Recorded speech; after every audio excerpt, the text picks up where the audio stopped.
আগামী বছর পবিত্র হজ পালন করতে সরকারি ব্যবস্থাপনায় ৫,০৫,৬৪৮ টাকা জনপ্রতি খরচ হবে বলে জানিয়েছেন ধর্মমন্ত্রী কাজী শাহ মোফাজ্জল হোসেন কায়কোবাদ।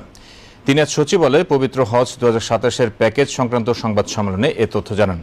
সরকারি মাধ্যমে দুটি প্যাকেজ নির্ধারণের কথা জানিয়ে ধর্মমন্ত্রী বলেন, এর মধ্যে হজ প্যাকেজ ১-এর খরচ ধরা হয়েছে ৬,১৫,২৬৩ টাকা ও হজ প্যাকেজ ২-এর খরচ ধরা হয়েছে ৫,০৫,৬৪৮ টাকা।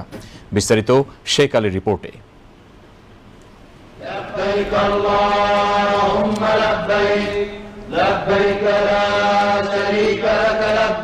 ২০২৭ সালের হজ প্যাকেজ ঘোষণা করেছে সরকার।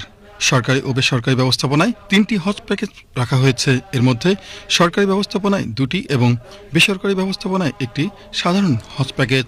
মঙ্গলবার সচিবালয়ে হজ প্যাকেজ ২০২৭ উপলক্ষে আয়োজিত সংবাদ সম্মেলনে ধর্মমন্ত্রী কাজী শাহ মোফাজ্জল হোসেন কায়কোবাদ হজ সংক্রান্ত গুরুত্বপূর্ণ পরিবর্তনের কথা তুলে ধরে বলেন, বিগত সরকারের সময় হজ যাত্রীদের বিমান ভাড়া ছিল ২ লাখ টাকা, কিন্তু বর্তমান সরকার প্রায় ৩৭,০০০ টাকা কমিয়ে বিমান ভাড়া নির্ধারণ করে দিয়েছে।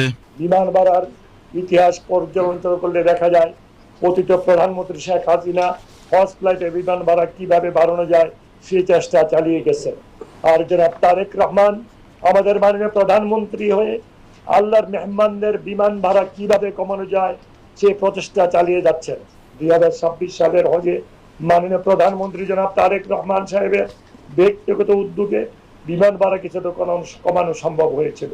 ২০২৭ সালে হজে মাননীয় প্রধানমন্ত্রী ব্যক্তিগত উদ্যোগে বিমান ভাড়া কমিয়ে ১,৩০,০০০ টাকা করা হয়, যা হজ ফ্লাইটে বিমান ভাড়া নির্ধারণের ক্ষেত্রে এক মাইলফলক।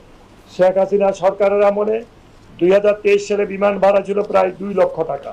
২০২৭ সালের হজযাত্রীর জন্য চলতি বছরের ২৪শে সেপ্টেম্বরের মধ্যে চূড়ান্ত নিবন্ধন সম্পন্ন করার তাগিদ দিয়ে ধর্মমন্ত্রী বলেন, সামনের বছর থেকে হাজিদের জন্য হাফ বোর্ড ক্যাটারিং বাধ্যতামূলক করায় কেবল এ খাতেই জনপ্রতি প্রায় ৩৮,০০০ টাকা খরচ বেড়েছে।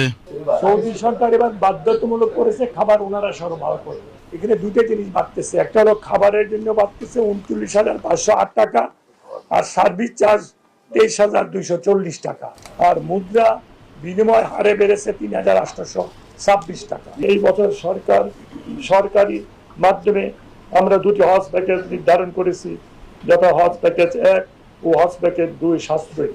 বেসরকারি তথা হজ এজেন্সির মাধ্যমে হজ যাত্রীদের জন্য বেসরকারি মাধ্যমে সাধারণ হজ প্যাকেজ নামে একটি প্যাকেজ নির্ধারণ করা হয়েছে। চাঁদ দেখা সাপেক্ষে ২০২৭-এর ১৫ই মে পবিত্র হজ অনুষ্ঠিত হওয়ার সম্ভাবনার কথা জানিয়ে তিনি আরও বলেন, হজকে কেন্দ্র করে আগামী বছরের ৮ এপ্রিল থেকে আনুষ্ঠানিকভাবে হজ ফ্লাইট শুরু করার পরিকল্পনা রয়েছে সরকারের। ২০২৭ সালের হজের নিবন্ধন ২৪ সেপ্টেম্বর ২০২৬ তারিখে শেষ হবে। এই হজ সিস্টেমে প্যাকেজ নির্বাচন করে ৩.৫ লক্ষ টাকা জমা দিয়ে প্রাথমিক নিবন্ধন প্যাকেজের সমুদয় টাকা জমা দিয়ে চূড়ান্ত নিবেদন করা যাবে।